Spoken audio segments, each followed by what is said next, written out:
Hi, this is Alan Gleeson for ADSR. Please subscribe to the ADSR YouTube channel for further updates. In this video, I will show you how to create kick drums with Collision. Collision uses physical modelling technology that simulates the characteristics of mallet percussion, but can also be used to create many other types of sounds. We will use this technology to create organic sounding kick drums with something different from the usual beatbox flavour. Either used by themselves or as a layer with other sounds, this method is capable of producing endless customised kick drum possibilities. So the two sections that we're going to be focusing on is this section here, which is the resonator, and this section over here, the mallet section, which is the excitation for the resonator. So in the resonator section, we've got different types of resonators to choose from: beam, marimba, string, membrane, plate, pipe and tube. The names themselves are pretty explanatory, and the controls that we have are pretty much the same apart from a couple. As I scroll down between these, you'll see that these controls here are what allows us to adjust the resonator. So when I go down, same. When I get to membrane and plate, you can see a ratio control comes on here. And when I go down to pipe and tube, that's the one where you get most changes happening in that these controls up here become inactive. So to start with, let's leave it on beam and we'll have a listen to how the various controls within this section affect the sound. So I'm going to be using a combination of my mouse and my push controller to adjust these sounds. So in its default state, when I just play a C1, because it's on beam, we're getting metallic type sound.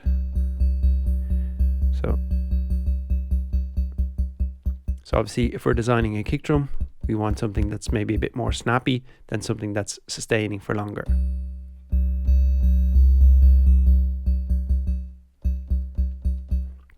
When I adjust the material control beside it, at lower settings, the lower frequencies take longer to decay than the higher frequencies, where at higher settings that's reversed. And you can hear that the lower frequencies are quite muted, very short decay, whereas the higher frequencies last longer. So for the most part, we'll be using lower settings with a kind of shorter decay. The control just to the left here is the brightness. This controls the amplitude of the frequencies or partials within the sound. So when I turn it up, it puts more energy or amplitude into the higher frequencies.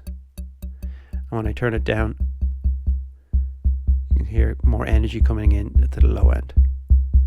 So that's an area that we'll probably want to explore more. The setting just below it in harmonics, when it's turned down, it compresses the partials or frequencies that have been used. So again, it focuses the energy more in the low end, whereas you turn it up, it spreads out the partials, focusing more in the high frequencies. So again, for straight up kick drums, we're going to have both of these turned quite down. But depending on the texture that we're trying to create, we might at certain times want more high frequency energy focused into the sound. The other setting that affects the frequency content of the sound is just to the right of where we select our resonator. This selects the quality of the result that's going to be produced. So when you want to have a full frequency sound, you'll turn it on to full. The downside of this sometimes is that it uses more CPU. But depending on the frequency content of the sound that you're using, this may or may not be audible in the sound.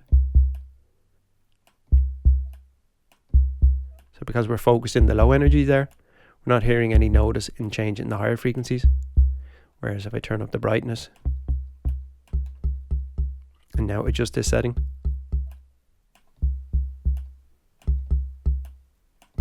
the results are a lot more obvious.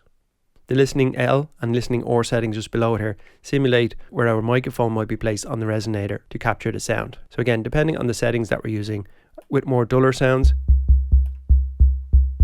this tends not to have much of an effect. Whereas when we're using sounds with more high frequency content, we will hear the sound change more. And we'll also adjust the left to right balance here. So when you are adjusting these, if you want to keep the energy focused in the center, you can use something like a utility device afterwards and then put it into mono. So while these two controls will adjust the left to right balance, they will also adjust the tone.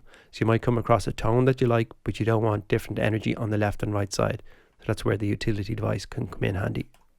To keep the left and right balance, normally what I'll do is I'll set both of these parameters to be the same. You can hear that it just took a second for it to adjust the sound. Just to the right of the listening OR, we've got bleed here. And this allows us to adjust how much of the original exciter we can actually hear in the sound, so the thing that's striking the resonator. When the quality is set to full, the resonator is producing a very full sound, so it can be harder to hear the exciter bleed through the sound when I'm adjusting this parameter. So we're not really noticing any difference there. Whereas if I put it to maybe something more basic,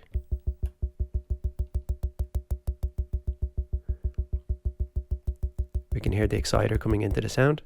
So I'll just leave it on that setting there while I actually explain what the mallet is actually doing. So the mallet is striking the resonator.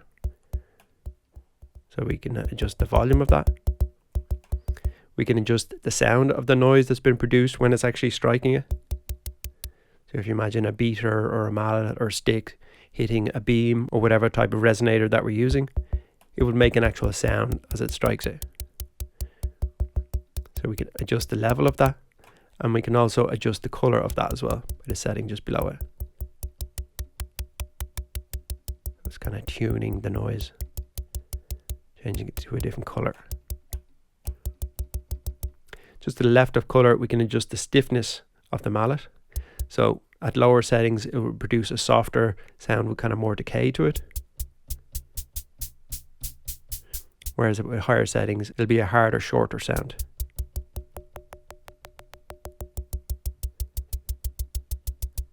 So I'll jump back over to the resonator section here, and the last control that I want to look at is the hit.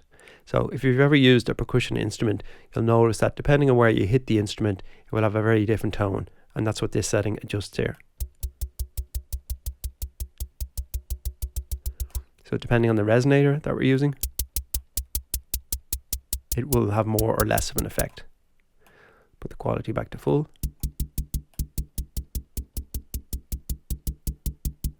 So subtle changes there, make some adjustments.